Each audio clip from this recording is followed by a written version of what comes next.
Good morning, Rutgers. I want to start by introducing myself. My name is Mckrell Baier.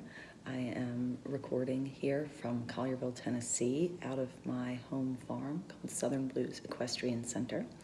And I'm really excited to talk with you today about my experiences with horses and humans and what my dreams and goals are for the future of these sorts of interactions. And I hate not being able to be there with you, but I'm really hopeful that you will consider contacting me if any of what I talk to you is of interest so that I can answer any questions you might have. I'm also really interested to hear about your own personal goals and dreams with animals and helping people. So here we go. The first part of the talk today is given by myself, and the second part of the talk today will be given by a colleague of mine who has a very different way of working with horses and humans than I do, and I think it's really interesting to have the collaboration of the two of us and to see the contrast in the work that we do, and know that the goal is all the same, which is to help humans through learning more about horses and how they can help us. So the first part of the talk today is titled A Horse-Powered Purpose, and it's my story. Again, my name is Mckrell Baier. I'm a native of Memphis, Tennessee. I'm proudly wearing my 901 Grizzlies sweatshirt for you today. And the goal is to tell you a little bit about the development and progression of the Urban Equestrian Program, which I founded and ran starting in 2013, and where we stand with that today in 2020, especially in these interesting times. So as a way of introduction, I thought I would tell you about who I am and where I am today with my work as it applies to animal-assisted therapy. Then I will tell you about how my life brought me to create the Urban Equestrian Program and how the program itself brought me to this point in my life today. So I want to start with reading you an essay I wrote recently about a new chapter in my professional life, which will actually begin today. The name of the essay is Happy Days is Coming. That's not correct grammar. I would totally be exclaiming that too if I was the reader. But as the author, I've got my reasons. These days lately have been some strange ones. It's not that they're unhappy. Far from it. They're just unusual. On April 9th, 11 years ago, I married my soulmate. It was a very happy day, but it was also unusual. Not everyone works a half day at the horse show on their wedding day and races downtown after lunch to shower up before getting hitched at juvenile court. We do. We are unusual. I started this blog 11 weeks ago. I never even considered blogging before then. I didn't really even get what blogging was about. Now I do, but what got me started? Excuse me, a little sip of coffee in the morning. What encouraged me to write down my thoughts and life experiences? What makes me think I'm so special that anyone would care to read what I type on my iPhone at odd hours of the day or night? It was not, in fact, about me from the beginning. It was about horses in need of some help and the humans I have met along my way in life that have helped me learn how to help both humans and horses. What I am learning most through this blogging adventure is what I have actually heard many times from many sources in my life, but what I had trouble to really listen to before now. Anytime we seek to help another, regardless of circumstances or even species, we are actually seeking a way to help ourselves. My latest attempt in this self-help journey will arrive today. A slightly belated gift from the grown-up Easter Bunny, Fonzie, also known lovingly to his fans as the Fonz, will be a very special delivery from Hickory Hill Farm Rescue of Nashville, Tennessee, to my home farm just outside of Memphis, Tennessee.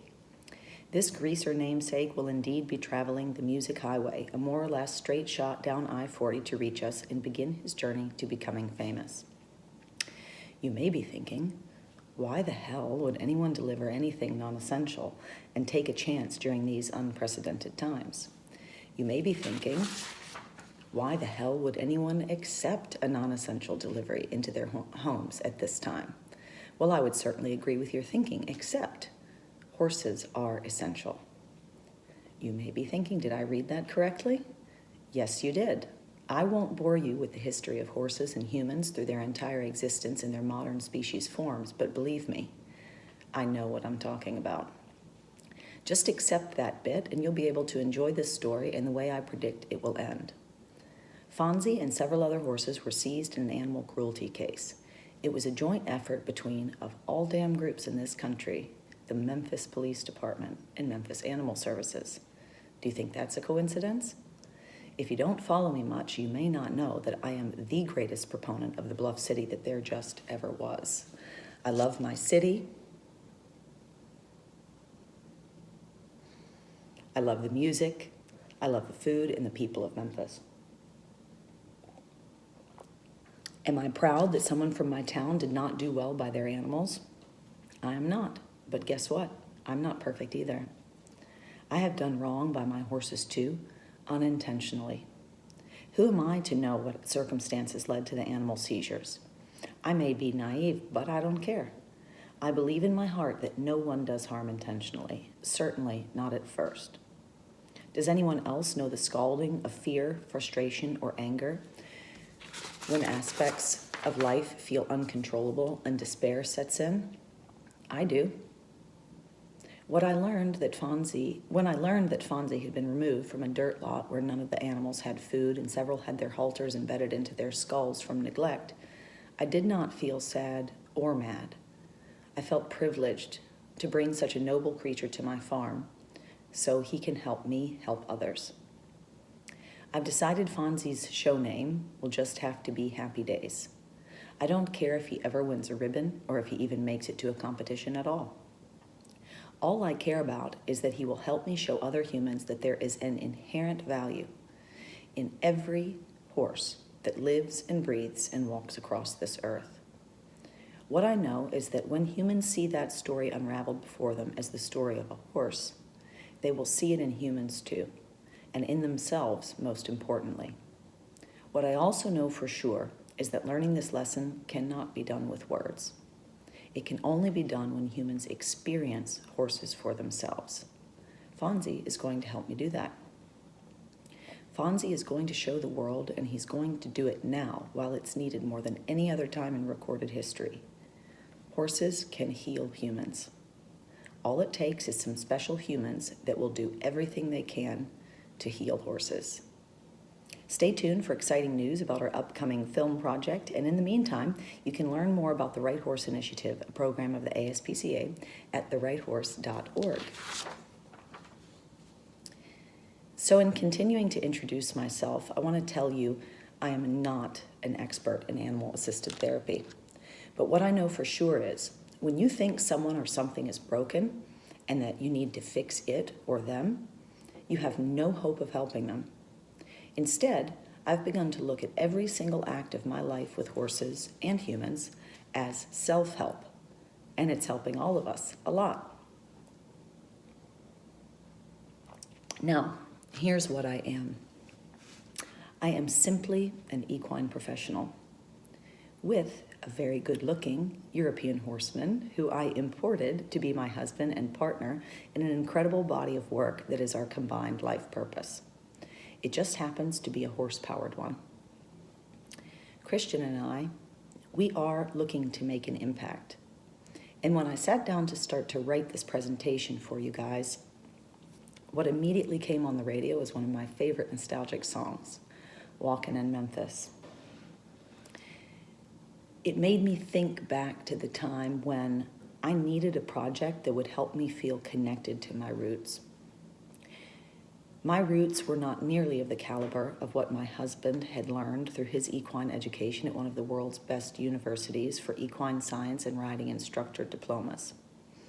SLU, the Swedish Agricultural University, gave him something I could never have. I felt undereducated and inexperienced compared to him, but I knew I could make a difference. So I turned my attention to inner city youth in Memphis, which would otherwise possibly never experience what they might with me and my horses. From the beginning, now you can see, I did this for me. Of course, it made me sad to see strife in these communities that the kids were faced with daily, but what made me truly sad was hearing comments of people in my community, in the horse community, in suburban communities, in rural communities, exclaim their disdain for people that they had never even met. This has been a constant theme in my life. I grew up in the city, and I've had the privilege and joy of knowing all kinds of people and horses. I'm going to read you another excerpt from an essay about that influence in my life now. The title of the essay is The Moral of Stories, and this little segment that I'll be reading to you is titled Blues Alley. My parents moved to Memphis in 1968, and I was born July 8, 1978, after causing my mother a summer of misery in the Memphis heat, refusing to be born on time. I'm now 41 years old, and wondering why it's taken me this many years to write down the stories I've already told thousands of times to hapless strangers on an airplane or in the grocery line, or to my husband before he reminds me I've told it to him before. If you've never been here, I can tell you, Memphis is a funny place. And many besides myself have contributed to the city far more than I, but I'm quite sure no one living here today loves this place more fiercely than me. I didn't always love it here, but what has happened in my life here and in places far away from here could never have been without Memphis and its quirky but magical character. I don't think your hometown defines you necessarily, but when you let any place into your heart, you become a part of that place. And that's what I am, a part of Memphis, for better or worse, it is stuck with me. When my parents first moved here from the north, it was a hospitable Southern woman at a welcome cocktail party that sealed the deal for my dad wanting to move. She simply asked him, "Honey, can I get you something to drink?" He turned to my mom and said he would like to stay here. Since then, they have made many wonderful friends, although most of them were not Memphians by birth, but moved here as adults to become immediately immersed in the nature of this famous and infamous city, for better or for worse. Paul and Marty Savrin were some of their first and best friends here. Recently relocated from Seattle, Paul was a French Canadian and Marty a many generations West Coast gal. Not exactly who you would expect to open what would become a world-famous blues club on Front Street in downtown Memphis. Luckily for me, the Savrins had a daughter, Sabrina, just a little younger than myself, and like my parents, they thought nothing of having kids in a nightclub. From eating grilled cheese sandwiches in the afternoon while the kitchen staff prepared for dinner, to sleeping above the stage in the upstairs apartment while some of the most famous blues acts at the time played into the wee hours of the morning. We didn't know how the soul of this place seeped into ourselves, and we wouldn't until many decades had passed. Two young, white girls with parents not raised in the South, we were being educated without anyone ever trying to experience life richly and with all our senses. I can never remember a time when any of our parents made a judgment on another soul. Truly, they weren't even trying, but they taught us to love the beat of the music through the floor below us at bedtime at Blues Alley sleepovers, and they taught us to love a grilled cheese cooked on a greasy grill, and they taught us that nowhere on earth is exactly like Memphis.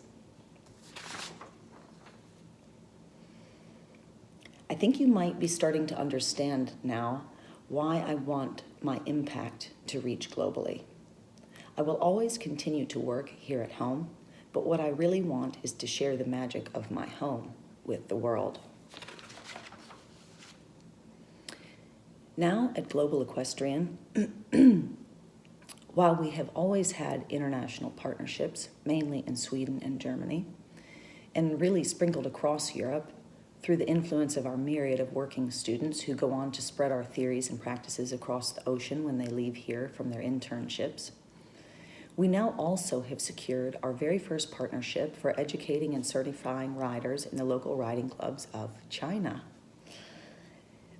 The Chinese like the simplicity and clarity with which we boil down our decades of knowledge to understandable, achievable goals, and the way our programs make the journey of learning and living about the human-horse partnership a fun one.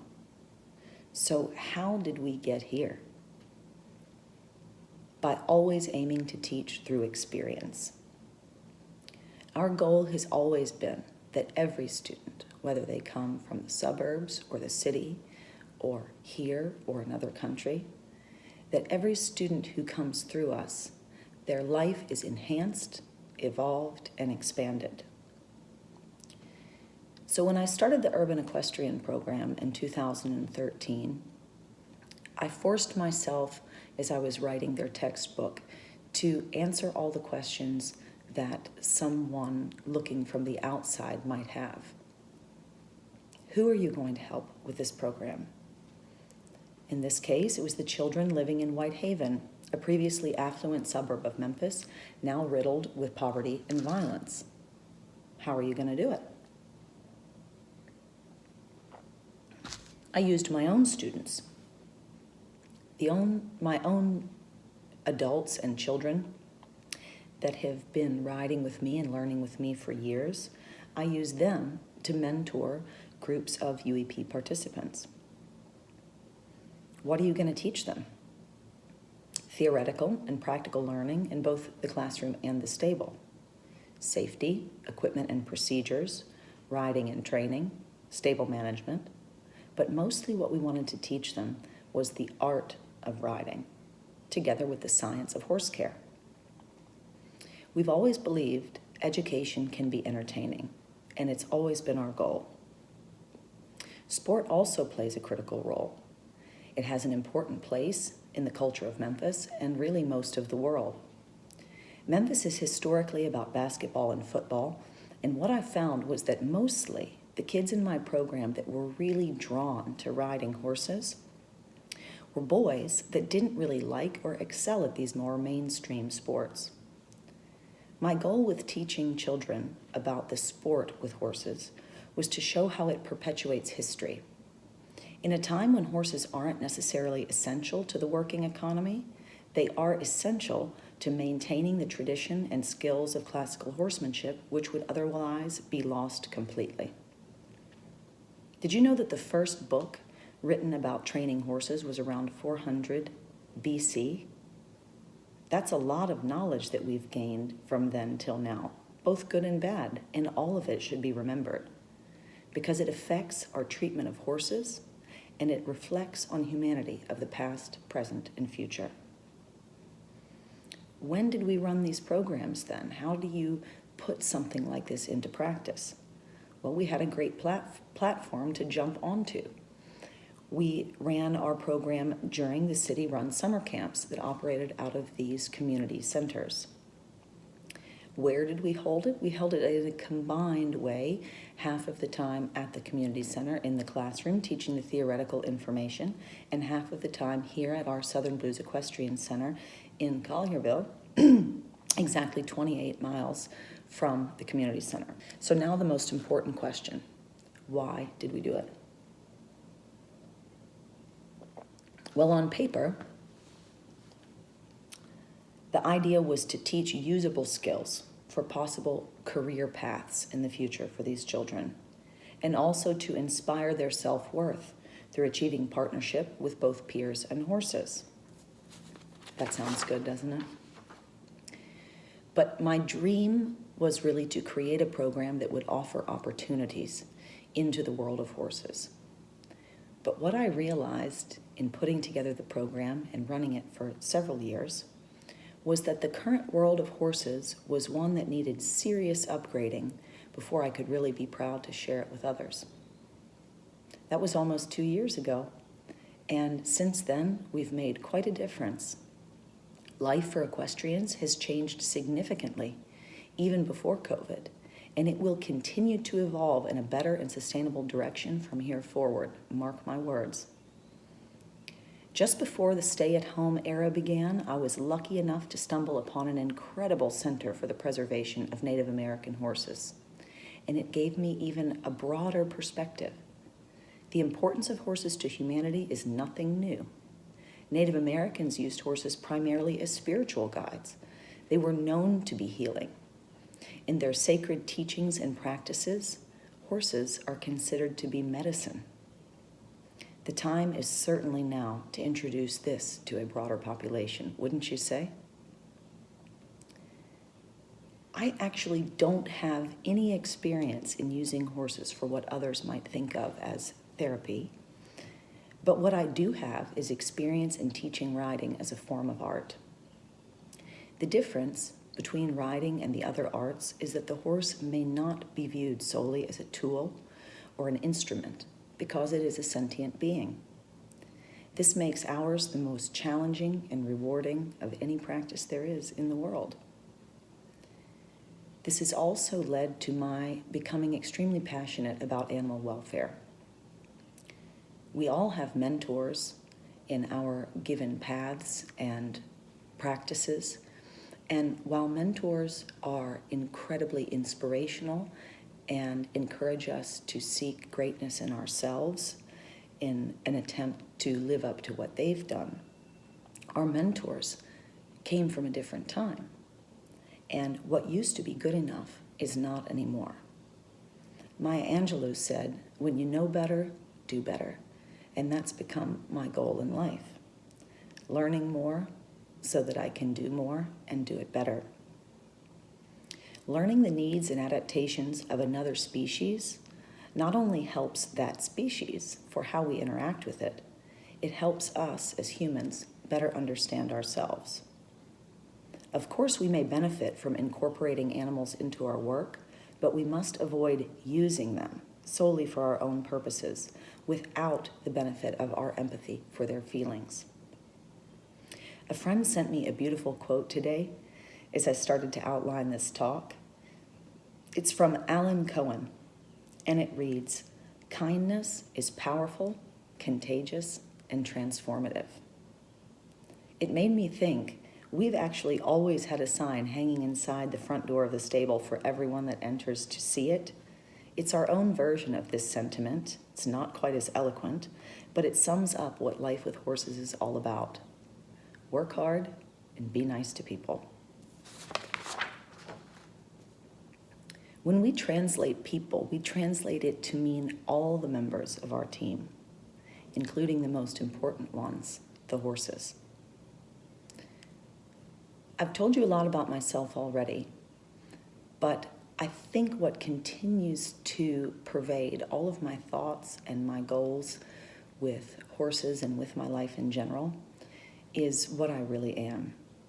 I'm a scientist at heart. I often surprise people when I tell them about my educational background, because many horse trainers don't have one. That doesn't mean they didn't go to college or they don't have some sort of a certificate that says they've been through a program in this country that certifies them in some way, shape, or form. But as an equine professional now, currently, we're looking to change this as well, there's very little education in this country for doing the things that you actually end up doing with horses. You can run a business, you can manage a stable, but is that all that any of us really do? Being a horse trainer and interacting with humans is incredibly complex. It's incredibly challenging, and there is no education for all the different parts of it, not yet. So I stick to my roots in my science education, and I try to view my work with horses from that perspective and through that lens. A very accomplished and famous psychologist said recently in a lecture I attended, "I know what I know, and I know what I don't know. I have no pride in asking people to help me." That was said by Dr. Aubrey Fine. What I know as a biologist is that horses help humans because in order to understand them, we must focus to communicate in their unfamiliar language. What I know as an anthropologist is that the human adaptation to our environment is culture, and we sometimes forget that culture came first as a response to nature. At this current moment in time, however, we are being reminded of that very clearly. Horses never forgot, though, and they've been teaching us these forgotten skills and notions all along. What I don't know and what I want to find out is, how does the neurobiology of the human-animal interaction work? It is just as fascinating to me as the neurobiology of inherent knowledge of food selection in animals, or of the equine hoof's form and function. I personally love seeking knowledge, not for what it will bring me, but simply for the pursuit of a greater understanding of this world we share. And what I know for sure is, we need science to get to the next frontier. Until now, as simply a professional rider, trainer, instructor, I too, like my new friend, psychologist Dr. Fine, I have lived in a world where I have been misunderstood, but not anymore. Because as I've pursued this path of animal-assisted therapy in the way that I currently know to do it, I have been so fortunate to find other amazing humans along this same path. And I've been thrilled to have the opportunity to collaborate with them. What you don't know yet is that your goal, whatever that goal is, whether it's with horses or humans or dogs or cats or birds or any species that you choose, your goal with your life and your purpose is bigger than you can ever perceive from its inception.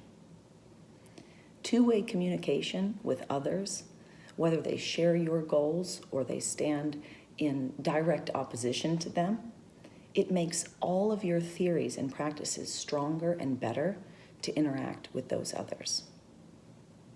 Collaboration is the hope for a bigger, brighter future than we ever could have imagined before. Don't believe me? Just watch.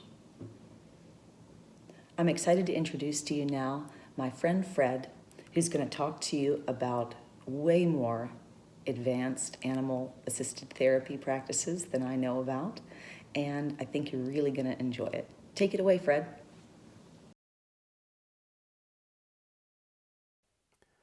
Hello, Rutgers, and thank you, Mckrell, for the introduction and handoff. So I'm really grateful to be here with you today for this virtual lecture to share reflections and insights about collaborating with horses for equine-assisted psychotherapy and equine-assisted professional development. My name's Fred, and with my wife Ula, we have operated the Sundance Center and Red Horse Ranch in Fenville, Michigan for almost 20 years. The Sundance Center is my wife's private practice as a licensed psychologist. She provides client-centered, solution-oriented, and trauma-informed EGALA model therapy for highly sensitive people. So EGALA model is basically a description of the protocols and model that we practice to provide equine-assisted work.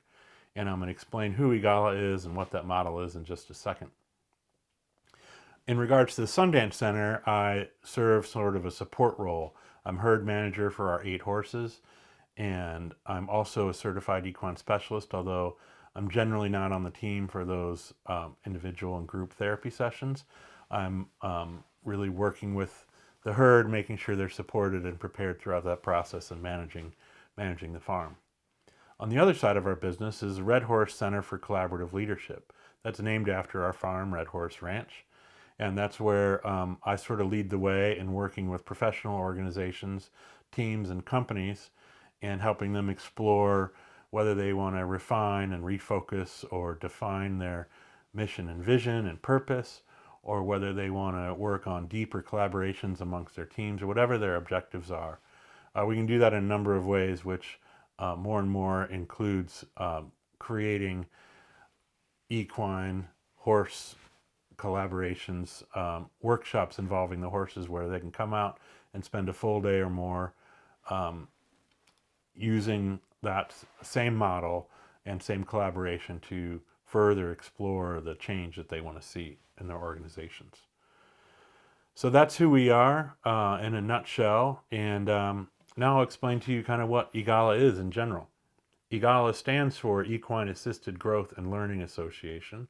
They've been around since 1999, and they've really become the global standard for equine-assisted psychotherapy and personal development. Now, What is it? Well, the EAGALA model is a team approach. It includes at least a licensed, credentialed mental health professional, a qualified equine specialist, and of course, horses, all working together with the client in an arena at all times. Now, once inside that arena, the work is done on the ground with the horses front and center, deliberately unhindered and never ridden. But they're allowed to interact with the clients really as they wish. This creates a space for the client, through the support of the professional facilitators, to reflect, project, and make deep connections. So there's some other powerful things here, which, for one, is the power of metaphor. So there's something that happens when these professional nonverbal communicators, these really sensitive beings, are able to respond to whatever's happening, whatever the client brings into the arena through their energy, through their words, through their emotions. The horses have a way of responding to that and reflecting it back to the client. And their story can be played out as the horses represent it. So when this horse moved over here, it reminded me of X and made me feel this way. And that can provide some distance and safety for people to explore their own experiences, whether that be in therapy or in team development. And another thing that's different is that this is an example of experiential learning. So there's a whole different type of memory, type of energy when you're in a space, you're having this physical, spatial interaction. And as you have your own discoveries, your thoughts, your reflections on what's happening and what this reminds you of and what it may mean to you, that's going to come into your being and your awareness and your memory and your body in a wholly different way than maybe reading about it in a book or having somebody tell you what you ought to be doing. So there's a lot of moving parts, and there's a lot more depth to the skill that it takes to facilitate, but it's all always centered around that model of, and part of the ground-based piece is that it requires no experience. We're not teaching any horse-related skills. We're introducing people to the space to have an interaction in whatever context makes sense at the time. And I think that's an important thing, is that we're able to invite all walks of life to have some sort of interaction. And the fact that horses are at liberty in making their own decisions about how and when they engage also really means that we're tying in to their natural instincts, intuitions, and language. So horses are being horses, and that provides some really valuable insight that is just irreplaceable, I guess.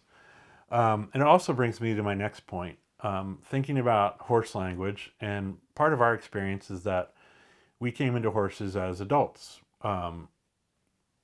Roughly 30 years old, we bought a house that came with a horse, and we both had an appreciation or some affection for horses, and a little bit of experience as kids, but nothing serious. So as adults, we were able to have a different type of excitement and exploration. We were also able to kind of create our own curriculum, so to speak, about how we were going to learn horses.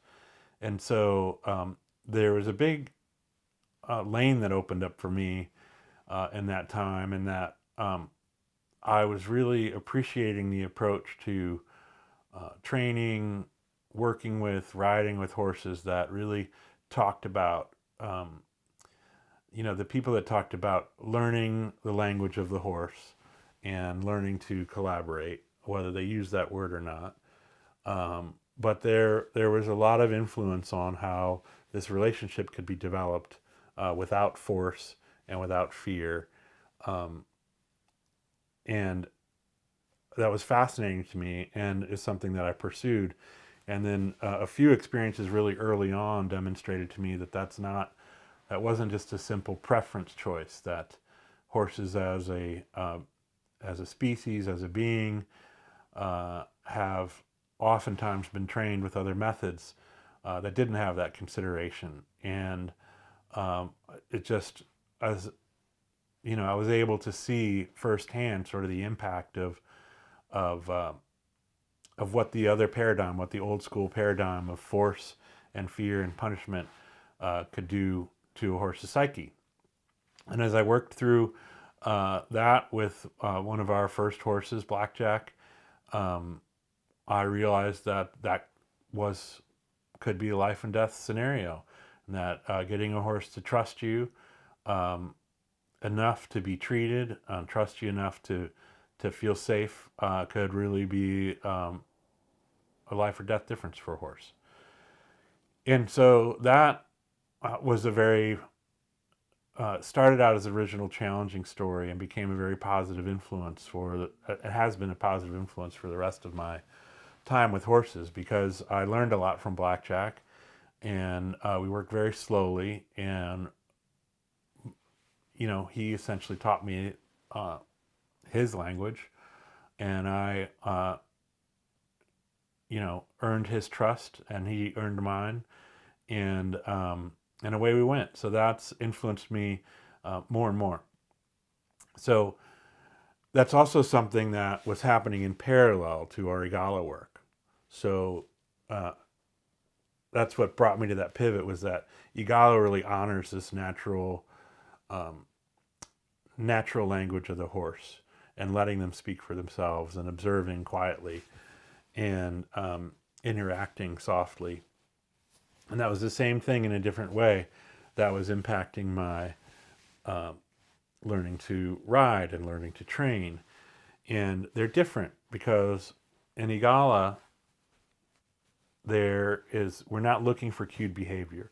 Even as facilitators, we're not looking to steer that horse or to direct it. We're looking to hold space, and the equine specialist is sort of an advocate for the horse, as well as the discoveries about the horse. But we're looking out for that horse's well-being, but we're not encouraging it to do any cued behavior. So on the training and riding side, we are. But I still wanted to look for that softness in language. And fast forward to the last few years, so that's been about 20 years now, and I feel like I've sort of gathered influence from many different trainers and influences, both in person and from clinics, etc. And we kind of developed our own way of doing things that combines them all. And then recently, in the last few years, and with Ula coming back from an event in New Zealand influenced by Stormy May, and a recent shift into really talking about consent and how do we know that we have consent and willingness with the horses, I was brought to sort of reflect deeper on how we work with our horses, and I was proud to feel confident that we were doing it in a collaborative, consent-rich way. But were we able to teach it? Were we able to talk about it? Were we able to go deeper? Were we able to really confirm these things? So long story short, I set out to sort of document what our farm's protocol for working with horses was, so that we could teach anybody coming in contact with horses, and that we could kind of just confirm and talk about it with more clear and sound voice. And so that started with throwing out the word horsemanship.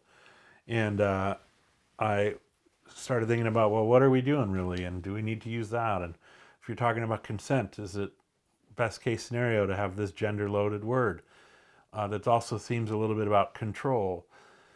And I don't fault anybody that still uses that word. It's it's established term for horse training, but we felt empowered to be able to use our own words for our own program. So at that point, horse and human collaboration was born. It's really what we're doing. We're finding ways for horses and humans to work together for this greater event and this greater thing.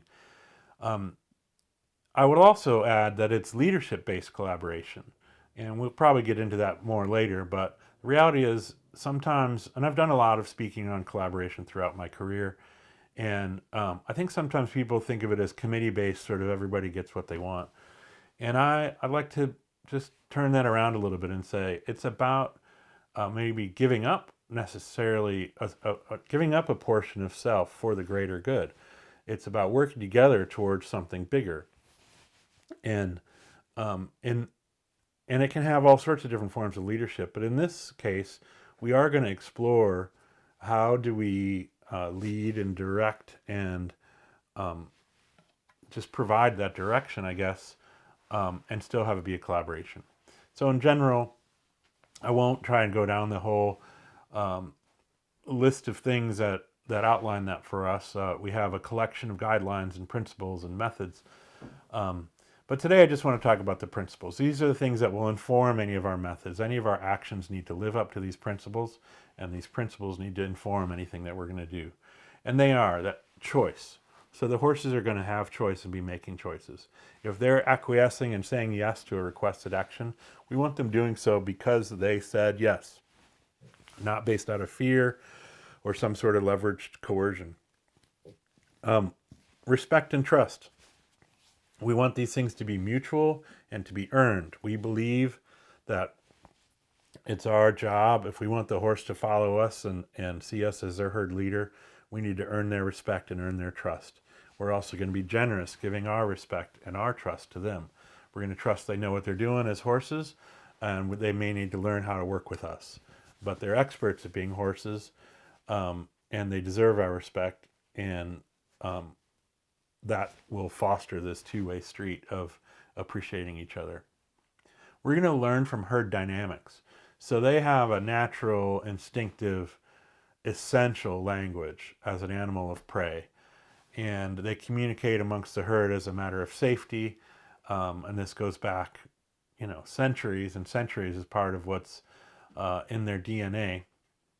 And instead of just trying to put everything on them and saying, you're going to learn it my way now, we want to study them, learn their language, understand the importance of their hierarchy in their herd, and then enter that and engage with that as a herd member, so that we can be,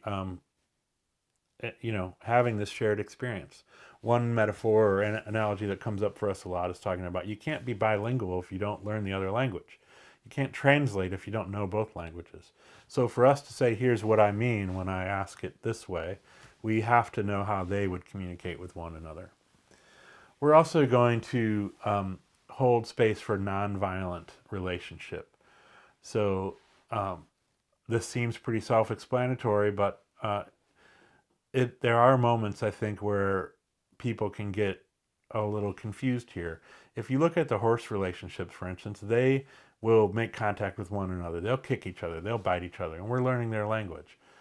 And so in horse training, there may be moments where you have physical contact.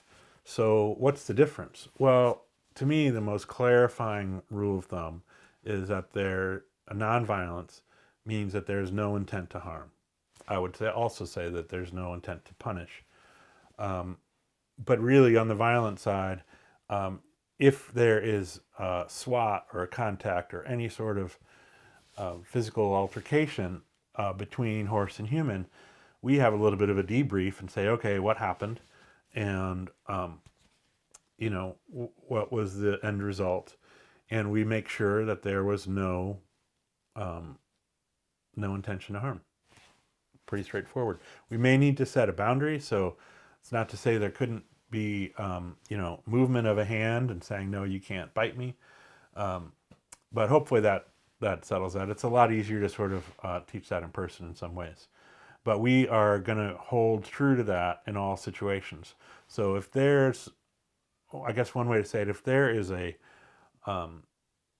conflict, or if there is a disagreement about what's going to happen next, if it starts heading towards this thing where we believe we would need physical force to make it happen, instead we take a principle of nonviolence and find the third way. We have to regroup and rethink and reapproach with another way to influence that decision. We also believe there should be mutual benefit. So what our work together, our efforts to collaborate, and whatever it is we're doing, there should be benefit for everybody. The horses should find their work gratifying, pleasing, energizing, satisfying in some way, and so should we. So that's just a little key to help celebrate the idea that we're not just looking to extract work from these beings, that they're not just a tool to be worked and then put away, that we are looking for their health and well-being mentally and physically, and having benefit from their work is one of the keys to that. And then lastly, there's the principle of softness, that in everything we're doing, we are attempting to develop softness and lightness and subtlety. So whatever skills or cues, whatever patterns or strategies we're using to help learn those cues, we're going to be doing it so that they can get lighter and lighter and lighter, so that the relationship is one of communication rather than, they can become less and less physical and lighter and softer. So those are the keys to horse and human collaboration. That process has helped us understand how our raising of these animals, how our relationship with these animals on the training and riding side and their other parts of their job, how that can have an impact on their work as an Igala herd. And for our farm, it's interesting because their primary role, their primary job is to be this therapeutic herd. And we've explored more and more this idea of raising specialists. And in the Igala world, I would say that we continue to refine our approaches and our techniques and our methods for humans. And the most consistent answer for, well, what does a horse need to do this work? What kind of horse do you need? The answer has remained simply, they just need to be a horse. They need their intuitions and their instincts intact. So we don't want a deadened horse or a horse that's checked out. But they don't need to be, in any certain type of physicality or in any type of physical shape. They just need to be a horse. But on the other hand, we thought, well, that's true to do the work, but what about excelling? What about being a specialist? What about striving to be better? So we thought about, and this is actually how Mckrell and I met, was I presented the idea of nurturing an Igala herd and presenting the principles of horse and human collaboration as a way to sort of look at this differently. And so I borrowed from the principles that I'd already established with our training protocols, with other principles, specifically trauma-informed principles, which really learned from ULA and other mental health mentors, which are about safety and choice and collaboration and trustworthiness and empowerment. And those are principles that would allow a person or a professional seeing a client to act accordingly to provide that client, assume that client may have had trauma in their life, as most of us have, and know that practicing along the lines of those principles would create a safer space for them to feel that they could come forward and progress and be safe. So the principles of nurturing an Igala herd sort of borrow from the trauma-informed principles and from the horse and human collaboration principles. You'll see some in common, but they apply a little differently. First one being choice. I believe that if the horse is used to having choice and making decisions about how they spend their time, about where they go, when they eat, when they drink, whatever it is, a horse living at liberty with choices is going to feel more confident when given the opportunity to make those choices in a therapeutic setting. We are observing and being moved by the choices the horse makes in session. So if they're stalled most of the time, and if they're not in charge of things they would have been in charge of as a wild horse, like eating and drinking, then that's going to be a novel introduction of that opportunity for them being put in an arena and asked to make choices. herd dynamics. Similarly, I think all horses are going to still be in touch to some degree with their natural instincts, their hierarchical language of herd dynamics, and their feeling of safety when they're in a herd, and less so if they're isolated. So there again, I think horses that are living as a herd to some degree or all the way are going to have a strength when it comes to this specific type of therapy where they are loose, at liberty, and making and with other horses. So for instance, we know that they have as an animal of prey who finds safety through their herd, they need to know who the leader is and they need to know what's happening. And so they have a constant conversation going on. And if there's a new member of the herd or if something gets changed, they're constantly reshuffling that deck. And that is sort of the magic of their language. But if horses aren't living as a group, as a herd, and they're brought into an arena and put together for a session, they have something to do that's more important than the session and the client. They have to work out this new order. One of the analogies I make is that if we brought, teachers or facilitators from all over the country and we put them in a room together and expected to teach a group of people, we would naturally want to go through, if we were one of those people, we would want to go through a process of introduction and organization and who's going to do what and what order and who's leading this collaboration. And if we didn't have that time, we would not be able to do our best work, and we would most likely be distracted while we did that in parallel to whatever project we were on. So horses that have a comfort level with living as a herd and understanding the horses in their herd are going to be strengthened by that and able to focus on the client more. So one of the methods that we talk about, or kind of modes that I talk about in horse and human collaboration, is work with and be with. Work with being really cued behavior. So I'm here, I'm working on, hopefully I've established myself as herd leader, or I'm working towards it, and I'm asking for specific directive cues to result in specific actions by the horse. That's work with mode. And we work on how to do that. Be with mode is when you're in their space, when you're with them, and you're not asking anything of them. So they are at liberty to move away, come closer, do whatever they want to do.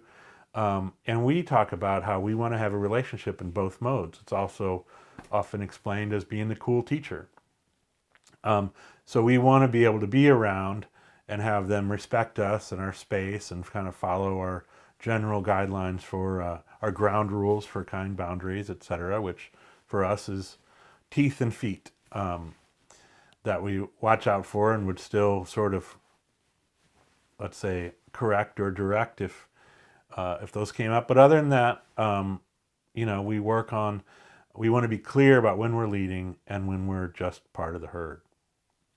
So as that relates to an Igala herd, is that be with time is really important because we want, the Igala work is very observational and we want to not be an influence on the session. And so we need to be able to come into the horse's space and not have them snap to attention because the only time we come into their space is to work. We need both of us to be comfortable with being in the space and not influencing each other's movement. And that, I think, is overall positive for the development of the relationship, but it's especially positive for being able to be in a session and let that horse respond to the client instead of their herd leader in the human form or equine specialist, etc. Curiosity. I want our horses to be curious, to be inquisitive about things, to have a comfort level with new things that they're not previously aware of. So we look to kind of always have a certain amount of productive unpredictability, the unexpected. That could include not having real strict routines in terms of timing so that they're just kind of always on the lookout for stuff versus expecting everything to be just so. This can include moving things in and out of their pasture or paddock, taking different horses out at different times, walking them by things, letting them experience scary things, so to speak, or unusual things, and letting them process it. What's this? That whole exploration thing is really healthy. And I also like to think that when it works out, which it usually does, if not always, they sort of normalize this idea that, hey, unusual things happen. When I relax and kind of check it out, it usually turns out all right.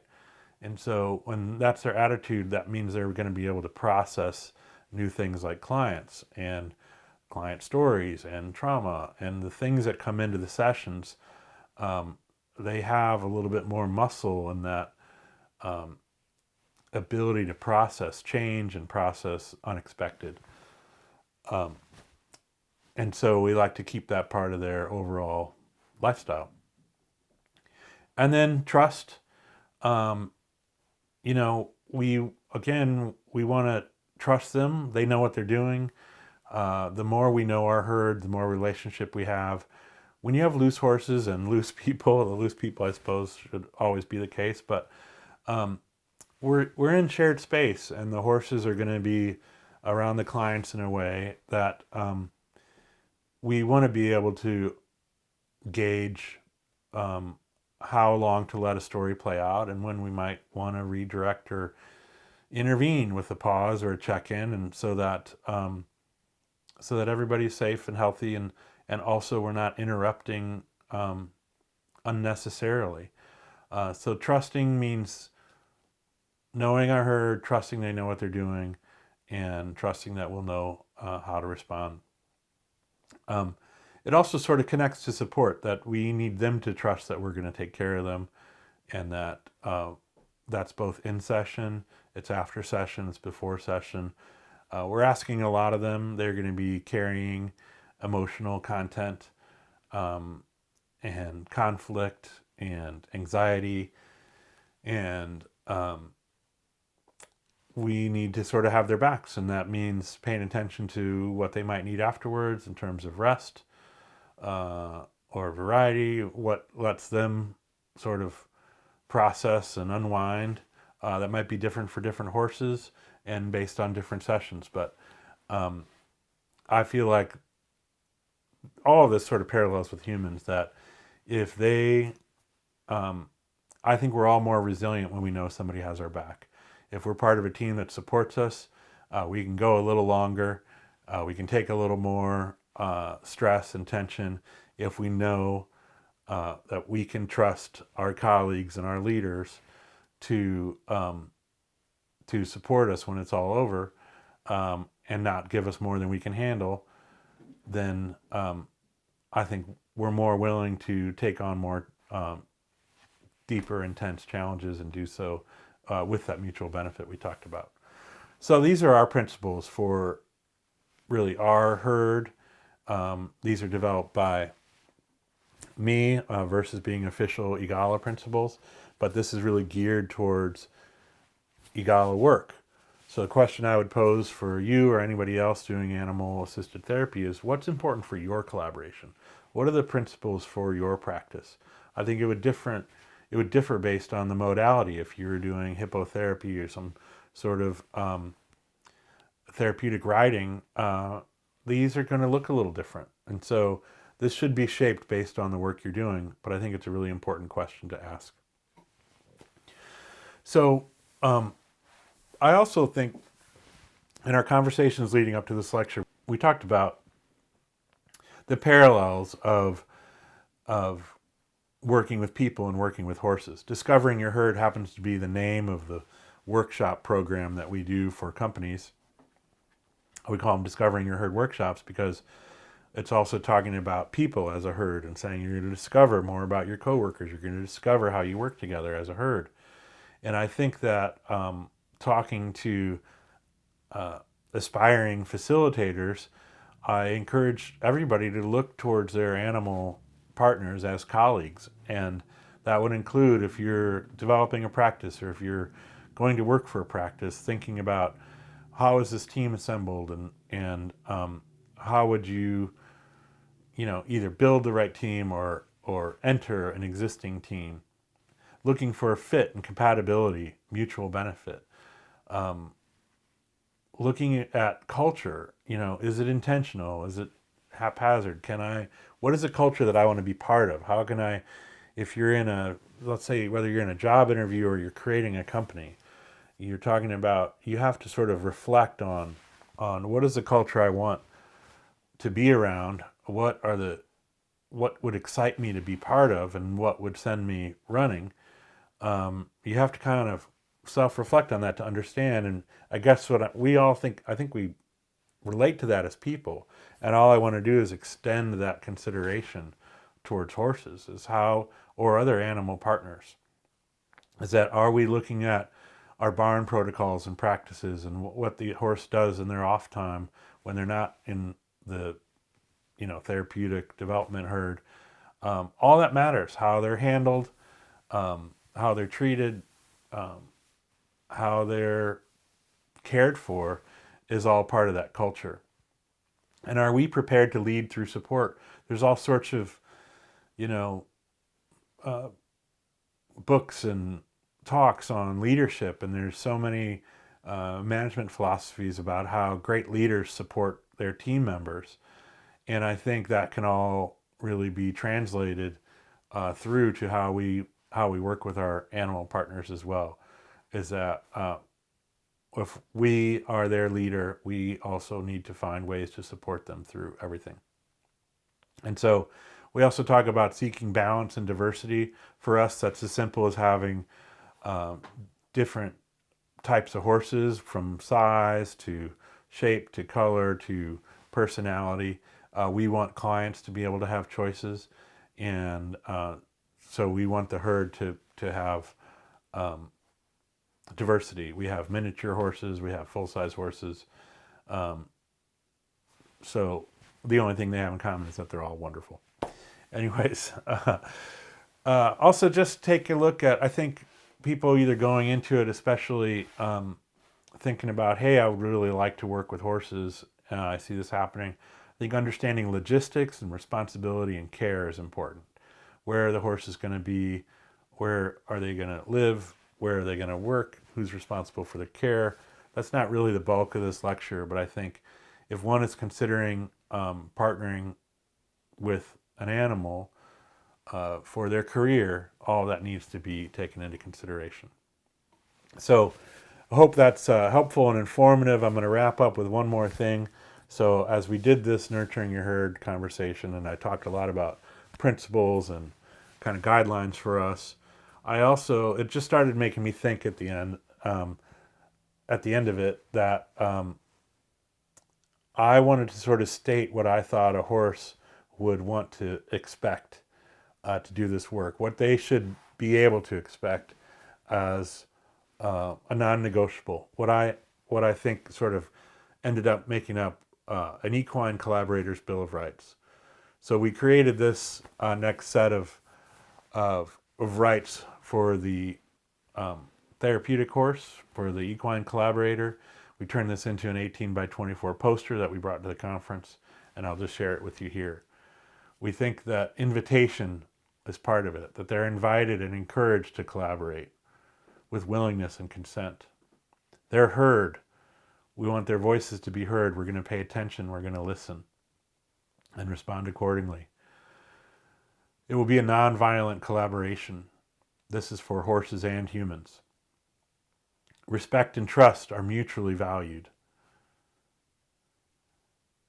They are valued. Their willingness to hold space, to regulate and process human trauma on behalf of clients is recognized, honored, and valued. They are supported with a robust support system that recognizes the potential challenges of this work and provides appropriate rest and restoration for physical and mental equine health.